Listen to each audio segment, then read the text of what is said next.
Hello everyone, good morning to all of you, welcome to the life I study. दोस्तों आज है 10 जून 2020। तो इस वीडियो में 10 जून 2020 के सभी महत्वपूर्ण क्वेश्चन को डिस्कस करने वाले हैं, तो वीडियो को लास्ट तक जरूर देखिएगा। साथ ही आपको बता दें, अगर आप वीडियो की पीडीएफ चाहते हैं तो हमारा टेलीग्राम चैनल ज्वाइन कर सकते हैं, लिंक हमने डिस्क्रिप्शन में दे दी है। वहाँ से आप एक साथ सभी वीडियो की पीडीएफ प्राप्त कर सकते हैं, और साथ ही आप अन्य किसी विषय की पीडीएफ चाहते हैं तो वहाँ से आप प्राप्त कर सकते हैं, क्योंकि डेली टू डेली हम वहाँ पर किसी न किसी सब्जेक्ट की पीडीएफ डालते रहते हैं। तो चलिए स्टार्ट करते हैं आज का अपना पहला करंट अफेयर का क्वेश्चन। आज का हमारा पहला क्वेश्चन है, एडिडास के महिला ब्रांड एम्बेसडर के रूप में किसे नियुक्त किया गया है। तो एडिडास के महिला ब्रांड एम्बेसडर के रूप में नियुक्त की गई है मानुषी छिल्लर। कौन नियुक्त की गई है? मानुषी छिल्लर। इसलिए करेक्ट आंसर हमारा हो जाएगा ऑप्शन नंबर 1। मानुषी छिल्लर के बारे में आपको कुछ फैक्ट बता देते हैं। मानुषी छिल्लर जो है एक बॉलीवुड अभिनेत्री हैं। ये मिस वर्ल्ड रह चुकी हैं 2017 में। इन्होंने मिस वर्ल्ड जीता था 2017 में।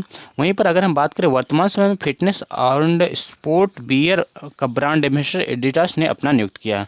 वहीं पर अगर हम बात करें 2019 की जमैका की टोनी एन सिंह को जो है वर्तमान समय में इन्हें जो है मिस वर्ल्ड चुना गया है। मिस वर्ल्ड वर्तमान समय जमैका की टोनी एन सिंह है। जमैका की कैपिटल की अगर हम बात करें किंगस्टन है। वहीं पर भारत की अगर हम बात करें, भारत के सुमन राव जो थी इस प्रतियोगिता में तीसरे नंबर पर थी। कितने नंबर पे थी? तीसरे नंबर पे थी। इतने फैक्ट इस क्वेश्चन से संबंधित याद रखिएगा। चलिए बढ़ते हैं अगले क्वेश्चन की तरफ। आज का हमारा यह क्वेश्चन बहुत ही इंपॉर्टेंट होने वाला है, क्योंकि यह एग्जाम के दृष्टिकोण से बहुत ही महत्वपूर्ण क्वेश्चन है। इसमें 2 कथन दिए गए हैं। दोनों कथन को पढ़ करके आपको यह बताना है कौन कौन से कथन सही हैं। पहला कथन हमारा, विश्व ब्रेन ट्यूमर दिवस 8 जून को मनाया जाता है। दूसरा कथन है, विश्व महासागर दिवस 8 जून को मनाया जाता है। तो ये दोनों ही कथन हमारे सही हैं, इसलिए ऑप्शन नंबर 3 हमारा करेक्ट आंसर हो जाएगा। ऑप्शन ए और बी दोनों ही सही हैं। ठीक है, आपको थोड़ा सा बता दें, विश्व ब्रेन ट्यूमर दिवस 8 जून को ही मनाया जाता है, और विश्व महासागर दिवस ये भी 8 जून को ही मनाया जाता है। तो हमने बात की विश्व ब्रेन ट्यूमर दिवस 8 जून को मनाया जाता है। यहाँ पर मई हो गया, आप जून कर लीजिएगा। इस दिवस की शुरुआत की अगर हम बात करें, जर्मन ब्रेन ट्यूमर एसोसिएशन डायचे हेरनेट ह्यूमर हिल्फ की ओर से जो है यह स्थापना 1998 में की गई थी। कब की थी? 1998 में। यह ब्रेन ट्यूमर है क्या? अगर देखो, ब्रेन ट्यूमर की अगर हम बात करें, नॉर्मली ट्यूमर की अगर हम बात करें तो शरीर के किसी अंग में अनावश्यक कोशिकाएं जब बढ़ने लगती हैं तो ट्यूमर का रूप ले लेती हैं। अनावश्यक कोशिकाएं जब बढ़ती हैं तो वह ट्यूमर का रूप ले लेती हैं। लेकिन अनावश्यक कोशिकाएं जब बढ़ती हैं तो वह कैंसर भी होता है। अगर यही अनावश्यक कोशिकाएं मनुष्य के दिमाग में बढ़ती हैं, यानी ब्रेन में बढ़ती हैं, तो वही कहलाता है ब्रेन ट्यूमर। ठीक है, अगर अनावश्यक कोशिकाएं जो है मनुष्य के दिमाग में बढ़ रही हैं, यानी ब्रेन में बढ़ रही हैं, तो वही ब्रेन ट्यूमर कहलाता है। ठीक है, ब्रेन ट्यूमर क्लियर हो गया हुआ। देखिए अगला फैक्ट हमारा, विश्व महासागर दिवस कब मनाया जाता है? 8 जून को। अगर इसकी 2020 की थीम की बात करें, innovation for the sustainable ocean, याद रखिएगा, innovation for a sustainable ocean. यह दिवस यूनाइटेड नेशन के द्वारा, यूएन के द्वारा घोषित किया गया। ठीक है, अगले क्वेश्चन की तरफ बढ़ते हैं। नेक्स्ट क्वेश्चन है हमारा, नैमिषा किस संस्था द्वारा आयोजित एक वार्षिक कार्यक्रम है? तो यह जो नैमिषा कार्यक्रम है यह घोषित किया जाता है national gallery of modern art के द्वारा। किसके द्वारा? National gallery of modern art के द्वारा घोषित एक वार्षिक कार्यक्रम है। इसलिए करेक्ट आंसर हमारा हो जाएगा ऑप्शन नंबर 1। नैमिषा क्या है? National gallery of modern art के द्वारा घोषित एक कार्यक्रम है। चलिए नैमिषा के बारे में देख लेते हैं। यह नई दिल्ली में स्थित है। इसकी स्थिति कहाँ पर? नई दिल्ली में। National gallery of modern art केंद्रीय संस्कृति मंत्रालय के अधीनस्थ जो है एक कार्यालय काम करता है। केंद्रीय संस्कृति मंत्रालय के अधीन ये काम करता है। क्या? नैमिषा। ठीक है, जिसके तहत हम जो है एक प्रोग्राम इस समय होस्ट किया गया है नई दिल्ली में। ठीक है, यह प्रोग्राम 8 जून 2020 से 3 जुलाई 2020 तक ऑनलाइन नैमिषा 2020 समर आर्ट प्रोग्राम के नाम से डिजिटल प्रोग्राम के रूप में कार्य करेगा। इसकी मदद से प्रतिभागियों को जो वर्चुअली अनुभव कलाकारों से सीखने में मदद के लिए इस कार्यशाला का आयोजन जो है किया जाता है। ठीक है, चलिए बढ़ते हैं अगले क्वेश्चन की तरफ। अगला क्वेश्चन हमारा, हाल ही में भारत का कौन सा आर्थिक उपाय 493.48 बिलियन डॉलर के उच्चतम स्तर पर पहुंच गया है? तो यह विदेशी मुद्रा भंडार पहुंच गया भारत का। यह हमारे आर्थिक दृष्टिकोण से बहुत ही महत्वपूर्ण क्वेश्चन हो जाता है, क्योंकि आर्थिक सुधार के दृष्टिकोण से यह वर्क जो है हो रहा है। 493.4 बिलियन डॉलर के उच्चतम स्तर पर जो पहुंचा वो विदेशी मुद्रा भंडार है। ठीक है, वैसे ही वर्तमान समय में जो हमारी आर्थिक इकोनॉमिक कंडीशन वो काफ़ी दयनीय होती जा रही है। चलिए इसके बारे में बता देते हैं। भारतीय रिजर्व बैंक यानी आरबीआई ने हाल ही में अभी एक सूचना जारी करके विदेशी मुद्रा भंडार 3.43 बिलियन डॉलर से बढ़ करके 4.48 बिलियन डॉलर अमेरिकी डॉलर में होने की जो है घोषणा की है। पिछले सप्ताह की अगर हम बात करें, विदेशी मुद्रा भंडार क्या था, 490.44 बिलियन अमेरिकी डॉलर के रूप में था। चलिए बढ़ते हैं अगले क्वेश्चन की तरफ। अगला क्वेश्चन हमारा, किस देश के पहले पुरुष world champion gymnast Kurt Thomas का निधन 5 जून 2020 को हो गया?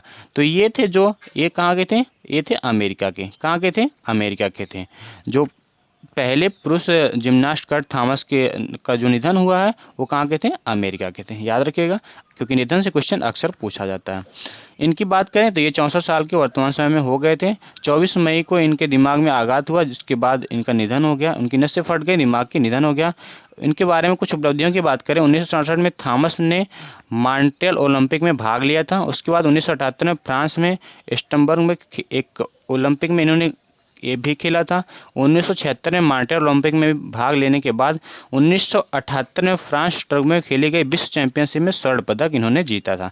कहाँ में? फ्रांस के स्ट्रसबर्ग में खेली गई विश्व चैंपियनशिप में इन्होंने स्वर्ण पदक जीता है। इसी के साथ ही जिम्नास्टिक विश्व चैंपियन में गोल्ड पदक जीतने वाले पहले अमेरिकी बन गए थे। ठीक है, नाम याद रखिएगा। ठीक है, चलिए बढ़ते हैं अगले क्वेश्चन तरफ। अगला क्वेश्चन हमारा, स्विट्जरलैंड में भारत का नया राजदूत यानी एम्बेसडर किसे नियुक्त किया गया?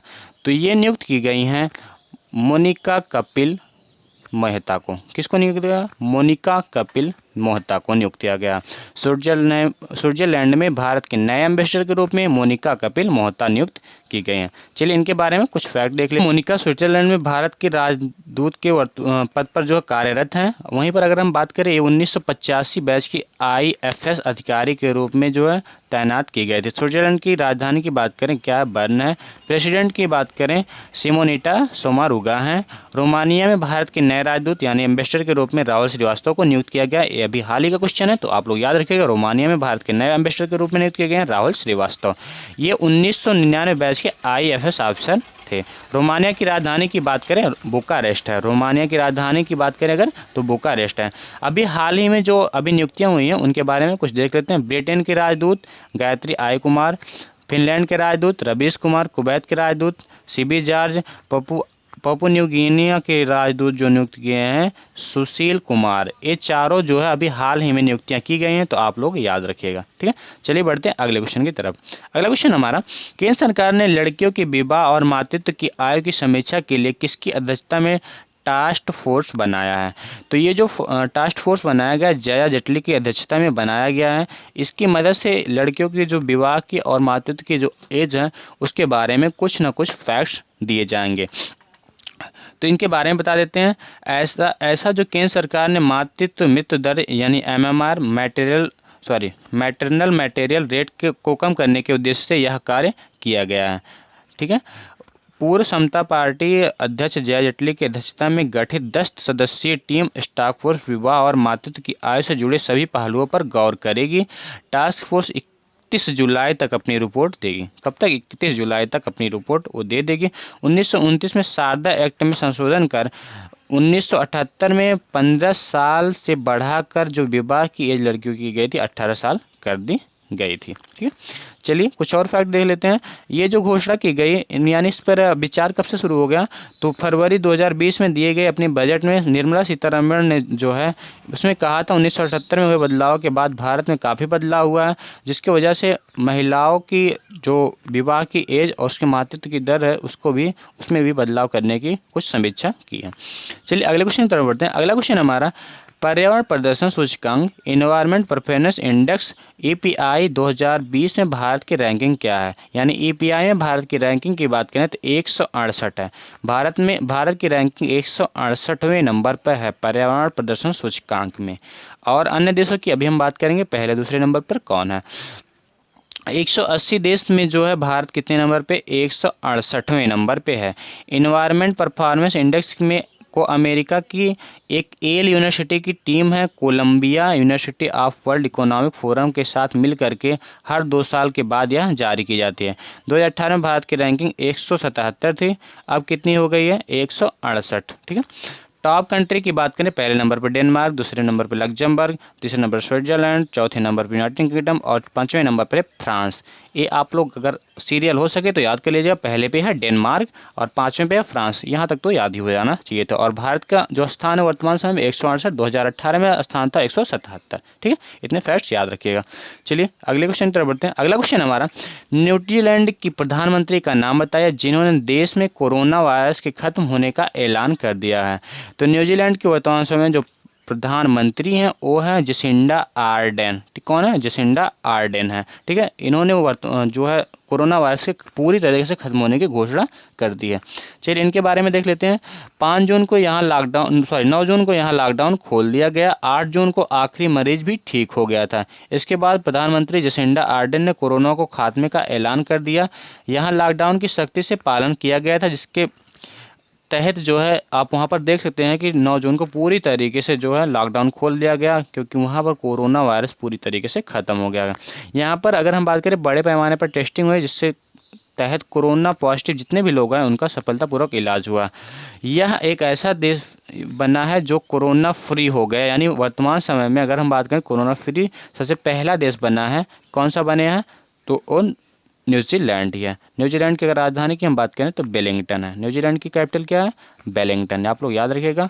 और वहाँ की हमने बात की थी, प्रधानमंत्री कौन है? तो जसिंडा आर्डेन वहाँ के प्रधानमंत्री हैं। तो आज का वीडियो यहीं पर समाप्त होता है। अगर आपको वीडियो अच्छा लगता है तो दोस्तों के साथ लाइक एंड शेयर करिए। Thank you for watching my video.